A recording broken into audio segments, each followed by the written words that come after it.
नमस्कार, आप देख रहे हैं न्यूज 24। आपके साथ मैं हूं रवि ठाकुर।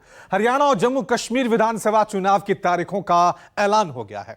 दोनों ही राज्यों में 4 अक्टूबर को यह तय हो जाएगा कि आखिरकार किसकी सरकार वहां बनने जा रही है।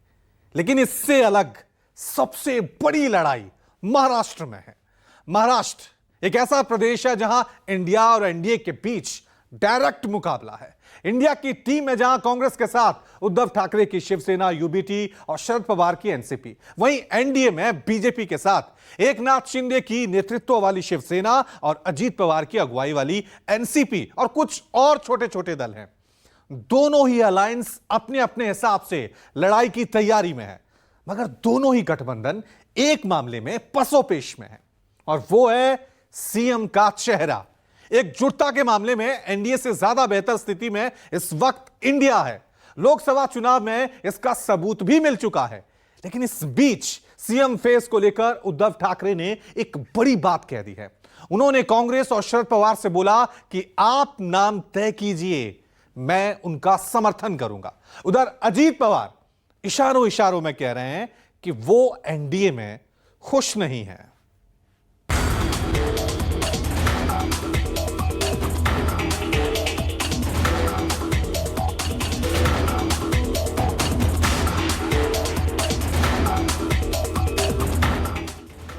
महाराष्ट्र में इस वक्त इन्हीं दोनों गठबंधन के इर्द गिर्द पूरी सियासत घूम रही है।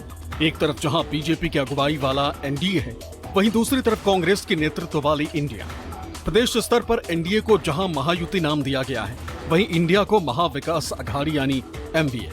एनडीए में बीजेपी के साथ शिवसेना और एनसीपी जैसे दो बड़े क्षेत्रीय दलों के अलावा आरपीआई, अठावले और आरएसपी जैसे कुछ छोटे छोटे दल हैं। तो इंडिया में कांग्रेस के साथ शिवसेना, यूबीटी और एनसीपी शरद जैसी दो बड़े जनाधार वाली क्षेत्रीय पार्टियां तो हैं ही, साथ ही समाजवादी पार्टी और सीपीआई-एम भी एक अहम भूमिका में। गठबंधन में बड़े भाई की भूमिका निभा रहे शिवसेना यूबीटी के अध्यक्ष उद्धव ठाकरे ने मुख्यमंत्री फेस को लेकर कुछ ऐसा कह दिया है कि महाविकास अघाड़ी में लोकसभा चुनाव की तरह ही एक बार फिर एकजुटता दिखने लगी। सीएम पद के चेहरे को लेकर उद्धव के बयान से एनडीए में खलबली मचनी तय है। पहले जरा सुनिए। मुख्यमंत्री पदाचा चेहरा कोण? उद्धव ठाकरे होणार का आणखीन कोण होणार? मी आज सगळ्यांसमोर स्वच्छ सांगतो की पृथ्वीराजजी तुम्ही आलात, पवार साहेब तुम्ही आलात, तुम्ही आत्ता तुमच्यापैकी कोणाच्याही मुख्यमंत्री पदाचा जाहीर करा, उद्धव ठाकरेचा त्याला पाठिंबा असेल। इतना ही नहीं, उद्धव ठाकरे ने बीजेपी के साथ का अपना पुराना अनुभव शेयर करते हुए यहां तक कह दिया है कि सीएम फेस को लेकर अब पुराना एहसास नहीं दोहराना चाहते। मुख्यमंत्री कोण होणार आम्ही बघू काय करायचं ते, आम्ही नाही, पण आणखीन पुढचा धोका सांगतो। जो अनुभव आम्ही भाजपच्या युतीत घेतलेला आहे, त्या अनुभवाची पुनरावृत्ती नकोय मला।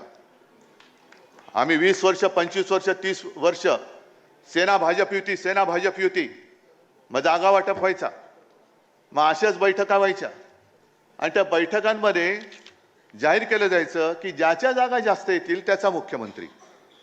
आणि हेच धोरण हे आम्ही एकमेकाच्या पायावरती धोंडे पाडण्यात टाकायचो। कारण तुझ्या जास्त जागा आल्या तर तुझा मुख्यमंत्री होईल, मग तुझी जागा मी पाडणार, माझी जागा तू पाडणार, तो आपली जागा तो पाडणार। मग पाडापाडीच्या राजकारणामध्ये युतीला काय महत्व राहिलं?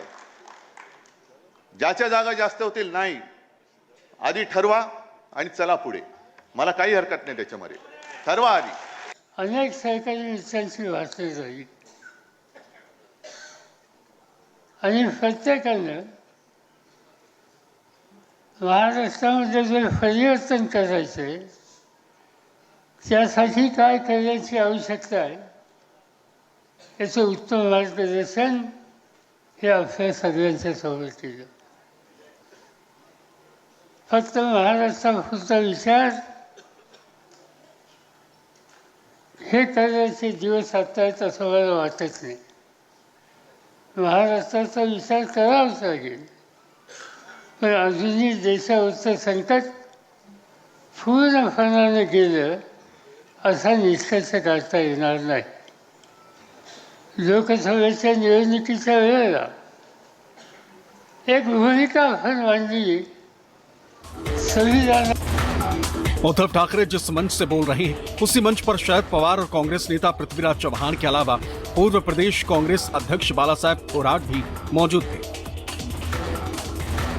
दरअसल शुक्रवार को मुंबई में महाविकास अघाड़ी की ओर से एक संयुक्त सम्मेलन का आयोजन किया गया। इस कार्यक्रम में तीनों दलों के दिग्गज नेताओं, पदाधिकारियों और कार्यकर्ता शामिल थे। लोकसभा चुनाव के बाद पहली बार एक मंच पर जुटे एमवीए नेताओं ने इस दौरान एक गजब का तालमेल दिखाया। उद्धव ठाकरे को जिस तरह से तवज्जो मिली उससे फिर अटकलें लगनी शुरू हो गई हैं कि एमवीए में वही सबसे बड़ा चेहरा। शिवाजी महाराज की प्रतिमा पर फूल चढ़ाने की जैसे ही बारी आई, शरद पवार ने उद्धव ठाकरे को आगे कर दिया। इसके बाद जब मंच पर माला पहनाने का वक्त आया तो इसमें भी उद्धव ठाकरे को माला के बीचों बीच खड़ा किया गया। उनके एक तरफ कांग्रेस नेता और पूर्व सीएम पृथ्वीराज चव्हाण नजर आए तो वहीं दूसरी तरफ खुद शरद पवार मौजूद रहे। संदेश साफ था कि लोकसभा चुनाव की तरह विधानसभा चुनाव में भी महाविकास अघाड़ी एकजुट है। कार्यकर्ता किसी तरह पशुपेश में न रहे कि एमवीए में कोई कंफ्यूजन है, लिहाजा सभी एकजुट होकर एक दूसरे का साथ दे और राज्य की सत्ता से भारतीय जनता पार्टी को बेदखल करने के लिए जमीन पर काम करे। महाविकास अघाड़ी में शामिल तीनों दलों का प्रयोग लोकसभा चुनाव में सफल हो चुका है। रिजल्ट आपने देखा कि तीनों दल मिलकर लड़े और भारी जीत हुई। विधानसभा का चुनाव सर पे है, अगले 2 महीने के बाद विधानसभा चुनाव होने वाले हैं। आज की जो बैठक है संविधान हॉल में, वो उसी की तैयारी है। नेताओं का तो मनोमिलन हो चुका है। पिछले 6 महीने से सभी दलों के नेता मिल बैठ करके एक दूसरे से गिला शिकवा दूर करके एक मंच पर आ चुके हैं। हालांकि महाविकास अघाड़ी में शामिल कांग्रेस फिलहाल इस पक्ष में नहीं है कि अभी किसी चेहरे का ऐलान किया जाए। कांग्रेस चाहती है कि अभी सभी दलों का एकमात्र मकसद बीजेपी की सरकार को उखाड़ फेंकना होना चाहिए। मगाशी उद्धवजींनी मुद्दामून तो, कारण की टीव्हीला सध्या वातावरण बनवलं जात आहे की कोण मुख्यमंत्री बनणार महाविकास आघाडीचा। उद्धवजींनी मुद्दामून तो प्रश्न या ठिकाणी टाकला। माध्यमात ते वेगळ्या पद्धतीने जात असेल। आम्हाला महाराष्ट्रामध्ये या भ्रष्टाचारी सरकारला महाराष्ट्राचं धर्म आणि महाराष्ट्राचा स्वाभिमान विकणारं, गुजरातला विकणारं जे सरकार आज महाराष्ट्रात बसलेलं आहे, हे सरकार उद्ध्वस्त करणं आणि प्रामाणिक जनतेसाठी असणारं सरकार महाविकास आघाडीतून निर्माण करायचं आहे। मुख्यमंत्री कौन बनायचं ते सगळे नेते बसून ठरवतील। हाल ही में उद्धव ठाकरे 3 दिन के लिए दिल्ली दौरे पर थे। इस दौरान उनकी मुलाकात कांग्रेस पार्टी के राष्ट्रीय अध्यक्ष मल्लिकार्जुन खड़गे के साथ साथ राहुल गांधी और सोनिया गांधी से भी हुई थी।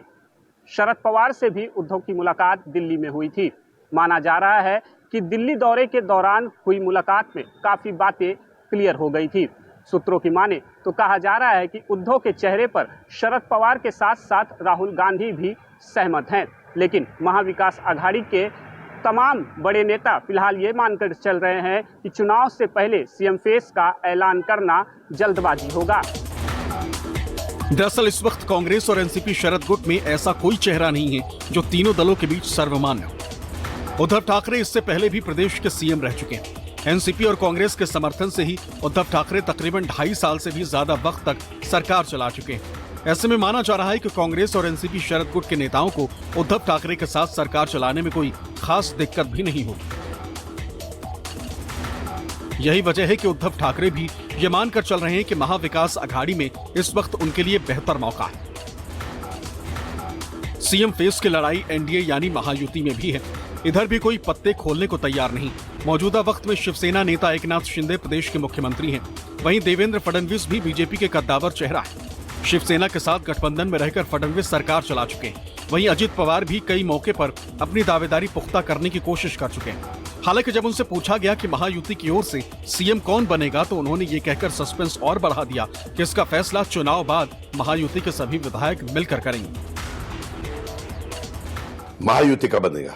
महायुति के हम सब विधायक एक साथ बैठेंगे और तय करेंगे किसको बनाना। महायुति का चीफ मिनिस्टर बनाने का तय हुआ है और ज्यादा से ज्यादा सीटें महायुति की कैसे आएंगी ये कोशिश पूरी जोर से चालू है। ऐसे में सवाल उठता है कि बिना चेहरे के साथ चुनाव मैदान में उतरने से किस अलायंस को कितना फायदा होगा?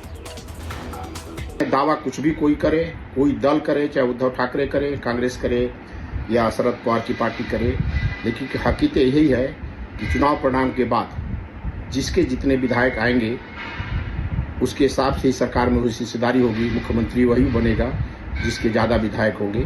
रही बात दावे की, तो कार्यकर्ताओं में हौसला बढ़ाने के लिए और एक कर्ताओं में उत्साह बढ़ाने के लिए ये सभी दल इस तरह की घोषणा करते हैं।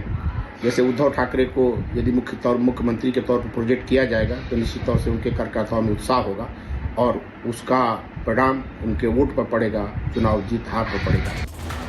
हालांकि न सिर्फ सीएम फेस बल्कि सीट बंटवारे पर भी दोनों दलों में पशपेश। मुंबई से लेकर दिल्ली तक माथापच्ची जारी। अभी तक किसी भी तरफ से कोई औपचारिक ऐलान नहीं हुआ। इस बीच एनसीपी शरद गुट की सांसद सुप्रिया सुले ने एमवीए के संयुक्त सम्मेलन में सीट बंटवारे को लेकर जल्द फैसला करने की मांग कर दी। कार्यकर्त्यांच्या मनातला एक विचार आपल्या सगळ्यांना आता नानाई आलेले आहेत। मी विनम्र विनंती करीन सगळ्या कार्यकर्त्यांच्या आणि पदाधिकाऱ्यांच्या वतीने की तुम्ही जो काय निर्णय कुणाला जे तिकीट द्यायचे ते द्या, पण लवकरात लवकर ते अनाउन्समेंट करा, कारण आज प्रचंड उत्सुकता आहे। प्रत्येकाला काम करायचं आहे। सगळ्यांच्या यात्रा सुरू झालेल्या आहेत। यात्रांना अतिशय अपेक्षेपेक्षा जास्त रिस्पॉन्स येतोय आणि मला खरं तर विचाराल तर आपले जेव्हा एवढ्या मोठ्या संख्येने निवडून आले। महाविकास अघाड़ी में भले ही अभी सीटों पर फैसला नहीं हुआ, लेकिन सूत्रों के मुताबिक एमवीए में सीट शेयरिंग पर बात बन गई।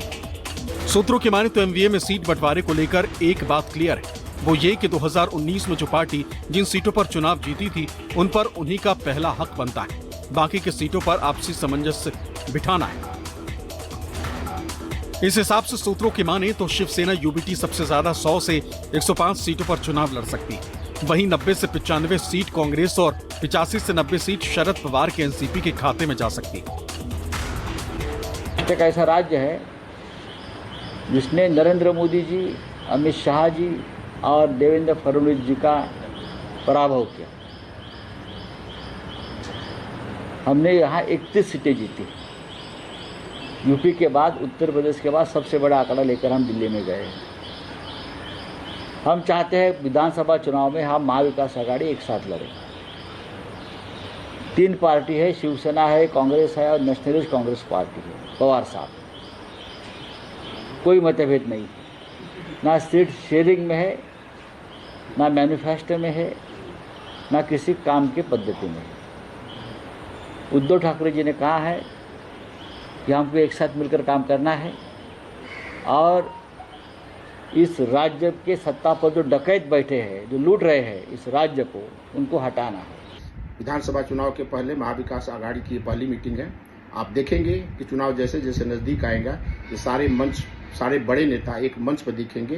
ये संदेश देने की कोशिश करेंगे कि जिस तरह से लोकसभा चुनाव में हम मिलकर लड़े और हम जीते, उसी तरह विधानसभा चुनाव में भी हमें मिलकर लड़ना है और चुनाव जीतना है।